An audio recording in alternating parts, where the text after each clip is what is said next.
Hi friends, எல்லாருக்கும் வணக்கம். எல்லோரும் எப்படி இருக்கீங்க? நல்லா இருக்கீங்களா? Welcome to Sakthi Saravana YouTube channel. இன்றைக்கி வந்து செவ்வாய்க்கிழமைங்க. தேதி வந்து 9 அப்படின்றது செவ்வாய்க்குரிய அதிபதி யாருன்னா முருகப்பெருமான். அதே போல் தமிழ் மாதம் வந்து 27, அதோட கூட்டுத்தொகையும் 9 அப்படின்னு வருங்க. ரொம்ப ஒரு விசேஷமான நாள் அப்படின்னு கூட சொல்லலாம். இன்றைக்கி பொதுவாகவே செவ்வாய்க்கிழமையில் நம்மளுடைய கடனில் ஒரு பகுதியை கொடுக்கும்போது அந்த கடன் சீக்கிரமாகவே குறையும் அப்படின்றது நம்மள எல்லாருக்குமே தெரிஞ்ச விஷயம். அதோட இன்றைக்கி ரொம்ப சக்தி வாய்ந்த மைத்திரேய முகூர்த்தங்க.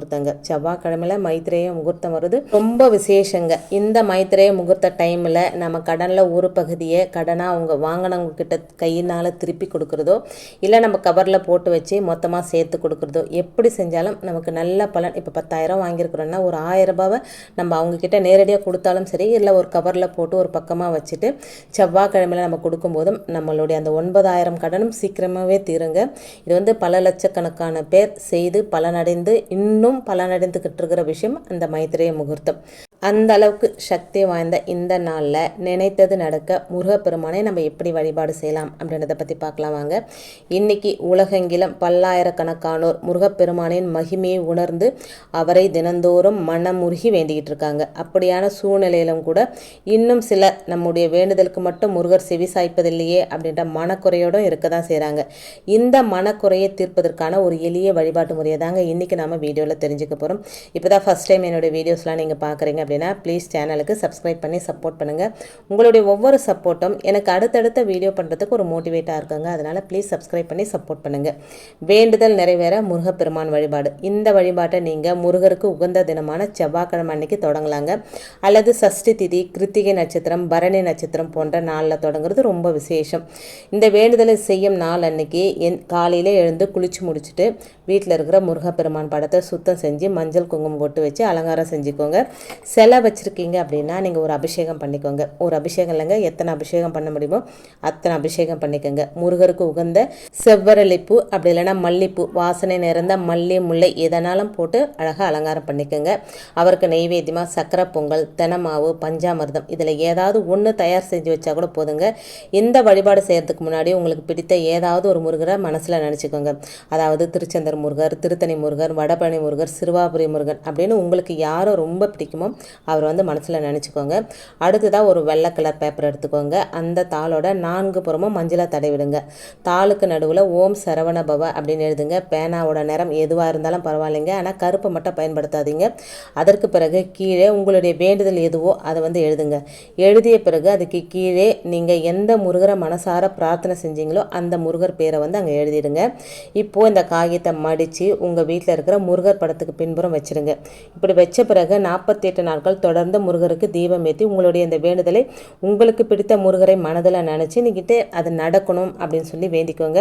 இந்த 48 நாட்களுக்குள்ளே உங்கள் வேண்டுதல் நடக்குங்க, அல்லது நடப்பதற்கான சூழ்நிலைகள் உருவாகும் அப்படின்னு சொல்லப்படுதுங்க. உங்கள் வேண்டுதல் நிறைவேற பிறகு நீங்கள் எழுதி வச்ச இந்த காகிதத்தை நீங்கள் மனசில் நினச்ச முருகர் கோயிலுக்கு போயிட்டு காணிக்கையாக உண்டியலில் போடணுங்க. இந்த வழிபாடு ரொம்ப எளிமையானது தாங்க, ஆனால் மிக மிக மிக சக்தி வாய்ந்ததாக சொல்லப்படுதுங்க. ஏன்னா முருகப்பெருமான் மீது முழு நம்பிக்கையோடு இது வேணும் அப்படின்னு சொல்லி 48 நாட்கள் நம்பி நாம் வேண்டும் இந்த வேண்டுதலுக்கு கட்டாயமாக முருகன் செவி சாய்ப்பார் அப்படின்னும் நம்பப்படுதுங்க. இந்த வழிபாட்டில் நம்பிக்கை இருக்கிறவங்க நம்பிக்கையோடு செய்து நல்ல பலனை அடையலாங்க. அதோட கடன் தீர செவ்வாய்க்கிழமை அன்னைக்கு சொல்ல வேண்டிய சிவமந்திரம். கழுத்தை பிடிக்கும் கடன் பிரச்சனை தீர்ப்பதற்காக எத்தனையோ பரிகாரங்களை தேடி தேடி ஓடி ஓடி நம்ம செய்கிறோம், ஆனால் பலனில்லை. கை நீட்டி கடன் வாங்கியது போக பரிகாரம் செய்வதற்கு வேற கடன் வாங்க வேண்டிய சூழ்நிலை. மேலும் மேலும் கடன் வந்து போய்கிட்டே தான் இருக்குது. இந்த கடன் பிரச்சனையிலிருந்து தப்பிக்கணும். அதுக்கு என்ன செய்கிறது? செவ்வாய்க்கிழமை சிவன் கோவிலில் போய் இந்த மந்திரத்தை சொல்லுங்கள். உங்களுடைய கடன் சுமை படிப்படியாக குறைய தொடங்குங்க. கடனை குறைக்க போகும் அந்த மந்திரம் என்ன, சிவன் கோயிலுக்கு போயிட்டு அந்த மந்திரத்தை எப்படி நம்ம சொல்கிறது அப்படின்றத தொடர்ந்து பார்க்கலாம் வாங்க. சிவன் கோயிலுக்கு செவ்வாய்க்கிழமை தாங்க போகணும். செவ்வாய்க்கிழமை போகும்போது வில்வ இலைகளை வாங்கிட்டு போங்க. கூடவே வாசம் நிறைந்த ஏதாவது ஒரு பூ, மல்லிப்பூவோ முல்லைப்பூவோ எந்த பூ இருந்தாலும் வாங்கிட்டு போங்க. அதை வந்து சிவபெருமானுக்கு கொடுத்து உங்களுடைய பெயரை சொல்லி அர்ச்சனை செஞ்சுக்கோங்க. உங்களுடைய கடன் சுமை குறையணும் அப்படின்னு மனசார பிரார்த்தனை பண்ணிக்கோங்க. 1 கிலோ துவரம்பருப்பு அப்படி இல்லைன்னா அதுக்கு மேலே உங்களால் எவ்வளோ துவரம்பருப்பு வாங்க முடியுமோ அதை வாங்கி சிவன் கோயில் அர்ச்சகருக்கு தானமாக கொடுக்கணுங்க. அதுக்கப்புறம் சிவன் கோவிலே ஏதாவது ஒரு இடத்துல அமைதியாக உட்காந்துக்கோங்க. முதுகு தண்டுவடம் நேராக இருக்கணுங்க. ஓம் ருண முக்தேஸ்வராய நமக அப்படின்ற அந்த மந்திரத்தை 108 முறை உச்சரிக்கலாங்க. ஓம் ருண முக்தேஸ்வராய நமக.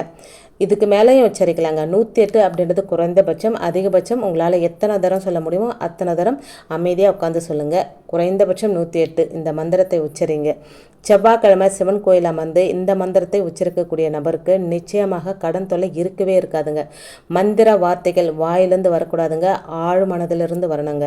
உண்மையான நம்பிக்கையோடு சொல்லணுங்க. செவ்வாய்க்கிழமை எந்த நேரத்தில் வேணுமானாலும் இந்த மந்திரத்தை சிவன் கோயில் அமர்ந்து சொல்லணுங்க. எவ்வளோ பெரிய கடனாக இருந்தாலும் அதை அடைக்கக்கூடிய நேரம் காலத்தை அந்த சிவபெருமான் உங்களுக்கு கொடுத்துடுவாருங்க. ருணம் அப்படின்றது நோயை குறிக்கக்கூடிய வார்த்தை, கடனையும் குறிக்கக்கூடிய வார்த்தைங்க. நோய் இல்லாமல் கடன் இல்லாமல் வாழ்வதற்கு இந்த எளிமையான பரிகாரம் நிச்சயமாக எல்லோருக்கும் பயனுள்ளபடி அமையுங்க. ஆண்கள் பெண்கள் யார் வேண்டுமென்றாலும் இந்த வழிபாட்டை மேற்கொள்ளலாங்க.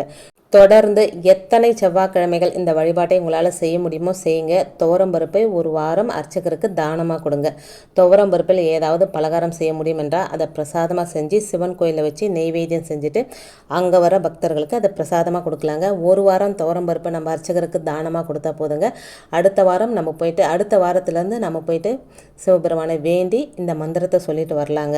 இல்லை உங்களுக்கு வசதி இருக்குது, தொடர்ந்து ஒவ்வொரு வாரமும் துவரம்பருப்பை வாங்கி தானமாக தர முடியும் அப்படின்னாலும் தரலாங்க. அதுவும் ரொம்ப விசேஷம்தான், அதுவும் நன்மை தரக்கூடிய விஷயந்தாங்க. தொடர்ந்து 5 செவ்வாய்க்கிழமை இதை நீங்கள் செய்யும் போதே உங்கள் பணப்பிரச்சனை கடன் பிரச்சனை குறைவதை கண்கூடாக நீங்கள் உணர்வீங்க. நம்பிக்கை இருக்கிறவங்க நம்பிக்கையோடு இந்த பரிகார முறையை பின்பற்றி நல்ல பலனை அடைங்க.